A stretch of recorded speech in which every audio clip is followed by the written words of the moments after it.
आज बात करते हैं उस एक बड़े सवाल की जो अक्सर इक्विटी इन्वेस्टर्स के मन में आता है। डिविडेंड यील्ड फंड्स या फ्लेक्सी कैप फंड्स, दोनों में से क्या चुनें? तो चलिए आज इसी पर गहराई से बात करते हैं। देखिए, जब भी कोई इक्विटी म्यूचुअल फंड में पैसा लगाने की सोचता है ना, तो एक सवाल हमेशा सामने आकर खड़ा हो जाता है। क्या रॉकेट जैसी तेज ग्रोथ के पीछे भागना चाहिए या फिर अपने निवेश में एक ठहराव, एक स्टेबिलिटी लानी चाहिए? ये एक बहुत ही जरूरी सवाल है। तो इन दोनों फंड्स की बारीकियों में जाने से पहले आइए पहले उस कंफ्यूजन को समझते हैं, उस चौराहे को जहां ज्यादातर इन्वेस्टर्स खुद को पाते हैं।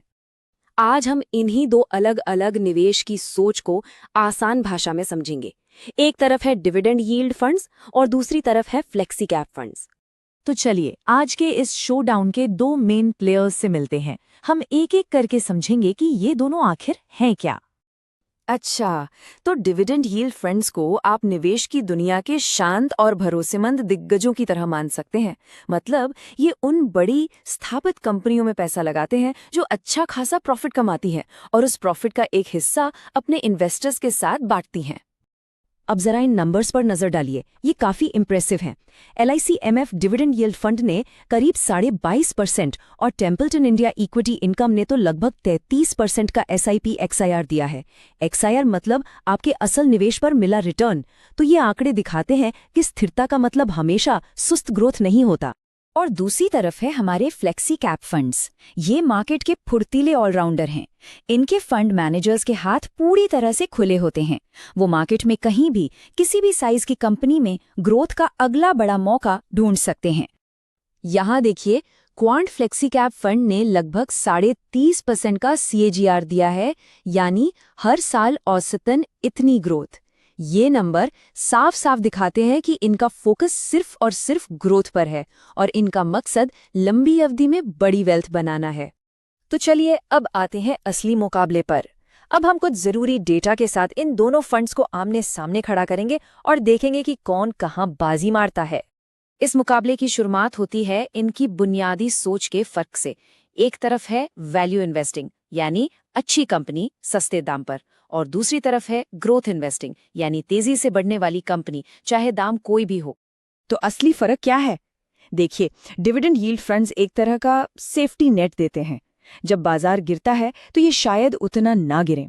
दूसरी तरफ फ्लेक्सी कैप फंड्स का तो एक ही मकसद है, ग्रोथ, ग्रोथ और ग्रोथ, भले ही उसमें रिस्क थोड़ा ज्यादा क्यों ना हो। अब ये स्लाइड देखिए, ये एक बहुत ही इंटरेस्टिंग कहानी बताती है। 2021 और 2023 जैसे सालों में डिविडेंड यील्ड फंड्स ने फ्लेक्सी कैप फंड्स को पीछे छोड़ दिया। इससे पता चलता है कि जब मार्केट में वैल्यू स्टॉक्स का टाइम आता है तो ये फंड्स वाकई चमक सकते हैं। और ये नंबर, वाह, ये दिखाता है कि लंबे समय में ग्रोथ फोकस्ड फंड्स क्या कमाल कर सकते हैं। अगर किसी ने HDFC फ्लेक्सी कैप फंड में 1995 से हर महीने सिर्फ 10,000 रुपए की SIP की होती तो आज वो रकम 21.5 करोड़ रुपए बन गई होती। यही है पावर ऑफ कंपाउंडिंग। लेकिन रुकिए, अब कहानी में एक ट्विस्ट आने वाला है। रिस्क को लेकर एक ऐसी बात सामने आएगी जो शायद आपकी सोच से बिल्कुल अलग हो। तो सवाल ये उठता है कि असल में ज्यादा सेफ कौन है? और इसका जवाब शायद वो नहीं है जो ज्यादातर लोग सोचते हैं। तो ये रहा पहला सरप्राइज। डेटा ये बताता है कि कई बार dividend yield funds flexi cap funds से भी ज्यादा वॉलेटाइल, मतलब ज्यादा ऊपर नीचे हुए हैं। अब कोई सोचेगा ऐसा क्यों?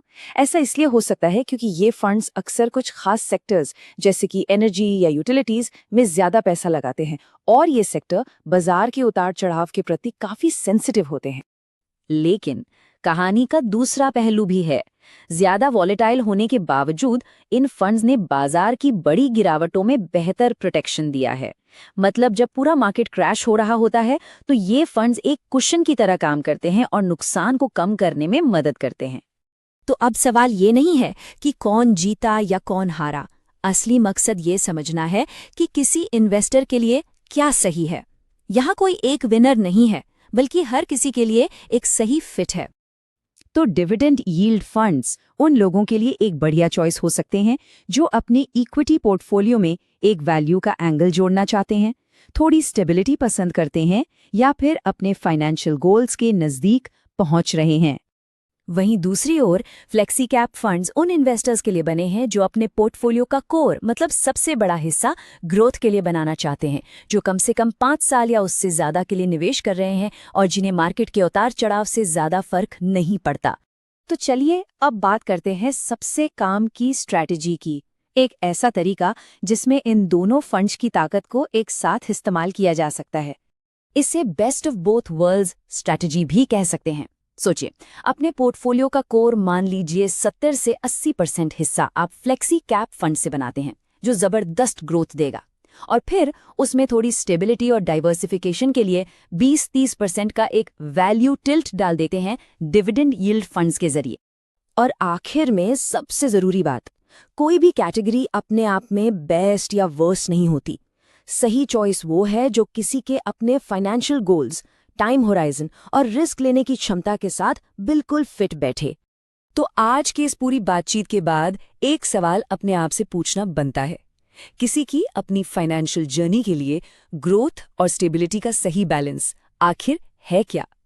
इस पर जरूर सोचिएगा, क्योंकि इसका सही जवाब सिर्फ आपके पास है।